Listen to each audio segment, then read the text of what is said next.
You can now support Ghost Maps on Patreon. Simply look for We Are HANTU or click the link in the description. Inspired by an account from Bernard. Ghost Maps, entry 115, Ang Mo Kio, Singapore.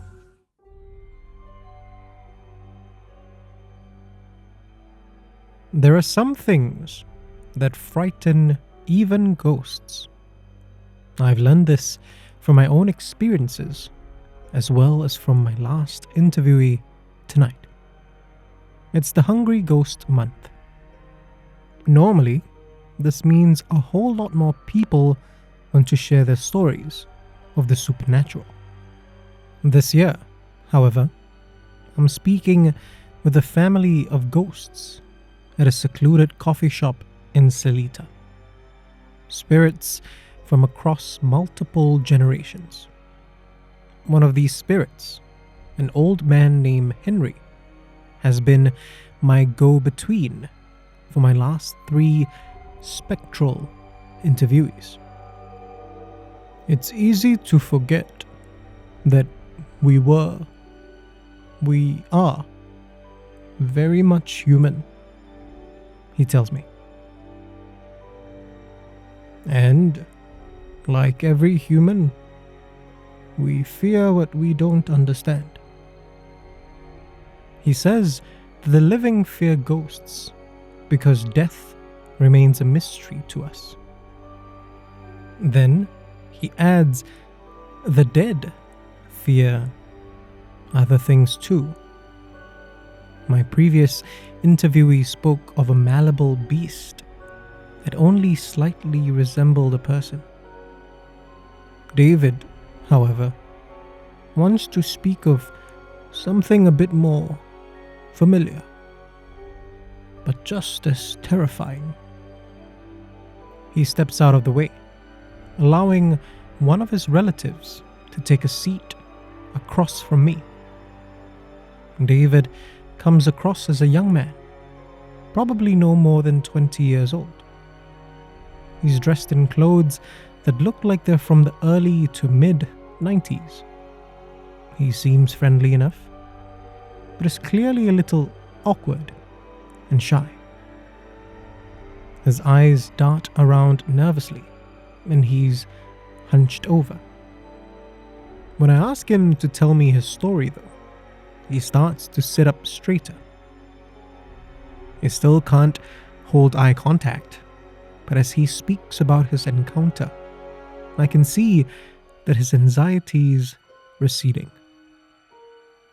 It was this shadowy figure in Ang Mo Kio, he says a little bit too quickly. Before he gets too far ahead of himself, though, I ask him to slow down and start from the beginning.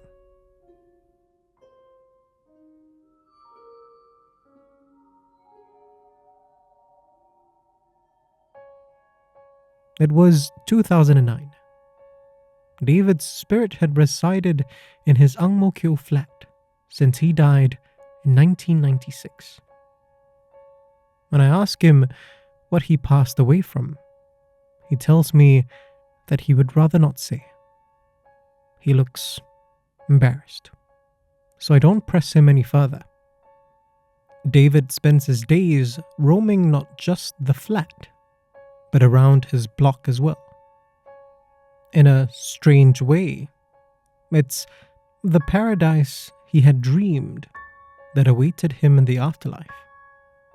No one disturbs him, and he gets to spend days on end just reliving the better times from his life in his head. It certainly helped that its then current residents in his flat had a similar temperament. 2 brothers who'd moved here from Malaysia, David says. They hardly spoke to each other except to say hi and bye. They even had dinner in their own rooms. And that's the way it would have stayed if something far darker hadn't started to encroach on David's peace. David first noticed it when he would ride the old elevators. A shadow that seemed like it didn't belong there.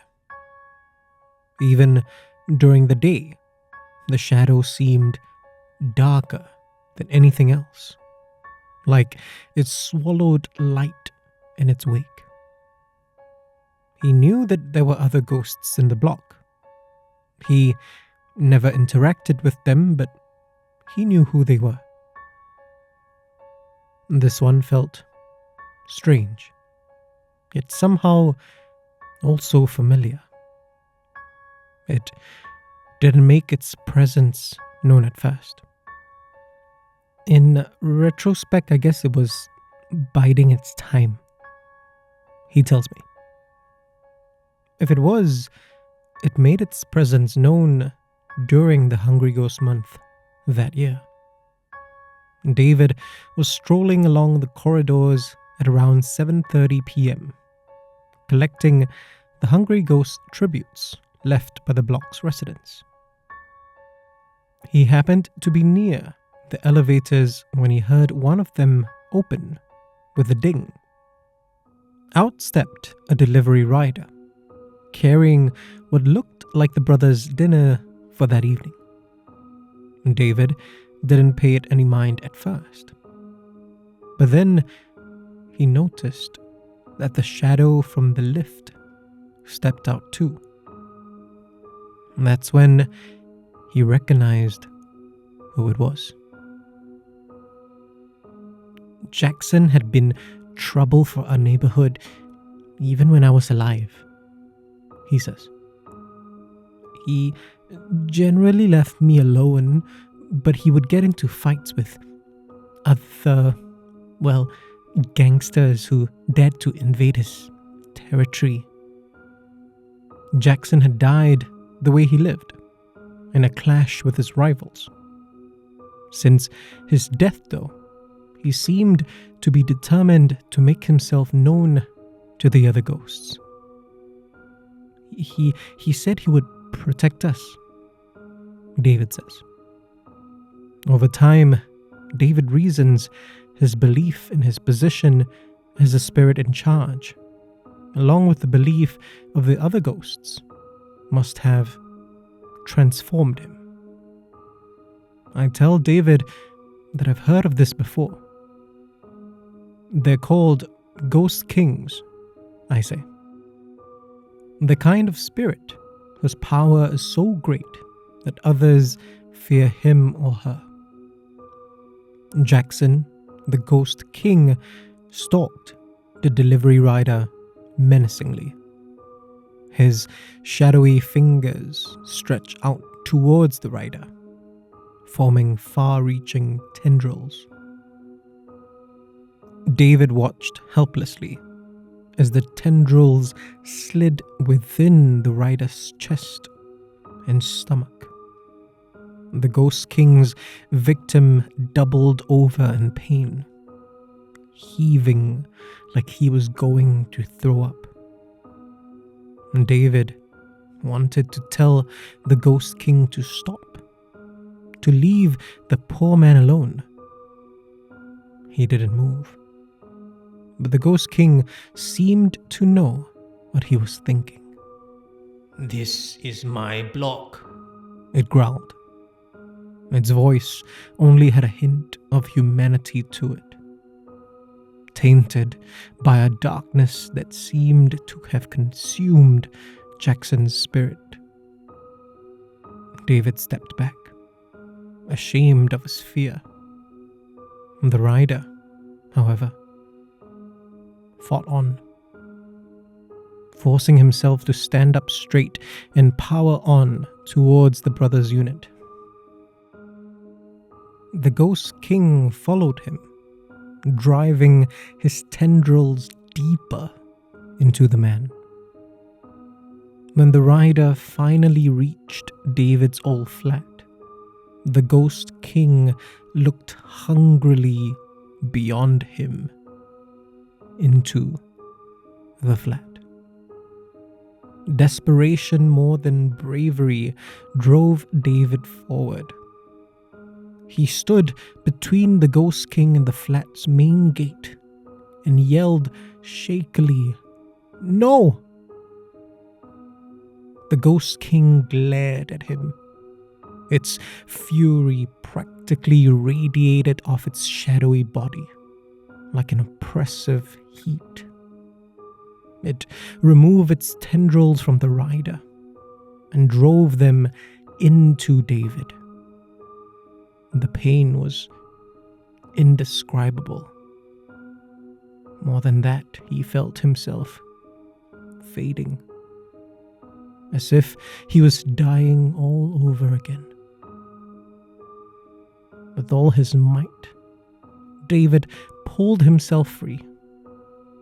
As he did so, the Ghost King started to vanish back into the shadows. It looked not angry or hurt, but displeased.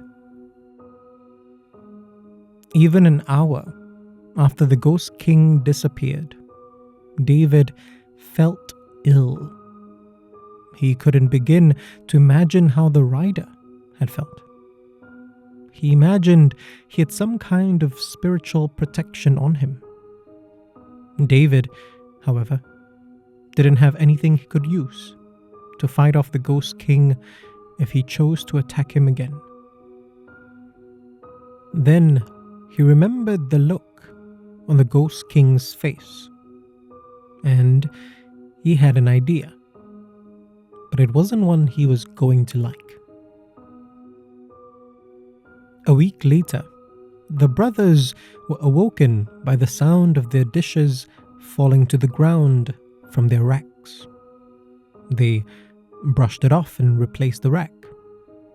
2 days after, the television started to switch itself on and off. Faulty wiring, they thought. Their lights started to do the same the following week. A month after more unexplained phenomena, they had to admit that their flat was haunted, just like David had planned. A week after, other residents in the block started to experience similar phenomena. It took a year, but soon, large numbers of residents began to move out. If the Ghost King lived off our fear of him, David says, then he can't feed on us. That, David figured, was what the people were for. But without people, David rallied the other ghosts. It took some convincing. These were their homes after all. If the living left, the building would soon follow. David understood he didn't want to do this, but if he was going to lose his slice of paradise, he at least wanted it to be on his terms. That, at least, the rest of the ghosts understood too. 2 years later, the block was mostly devoid of living residents. A year after, the whole building was torn down after an en-bloc sale.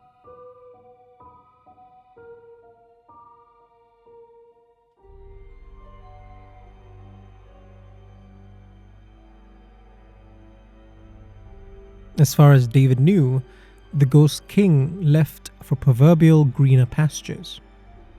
It had a taste of power, and it didn't want to give it up. David, however, still wanders the currently empty plot of land. Something new will inevitably get built in its place eventually, he says, with a shrug. When that happens, he tells me, he might move on. But for now at least, building or not, this is still his home. I thank him for his story, and he stands up to leave. As he vanishes, Henry appears again and asks me if I'd like to top up my drink before my next interviewee for the evening. If you want to discover more of Southeast Asia's other side, subscribe now and follow us on social media. You can also be one of our supporters on Patreon. Look for We Are HANTU or click the links in the description. Ghost Maps is a HANTU production created by Kyle Ong and Wayne Ray, with art direction by Jolene Lim, and recorded on Audio Technica mics.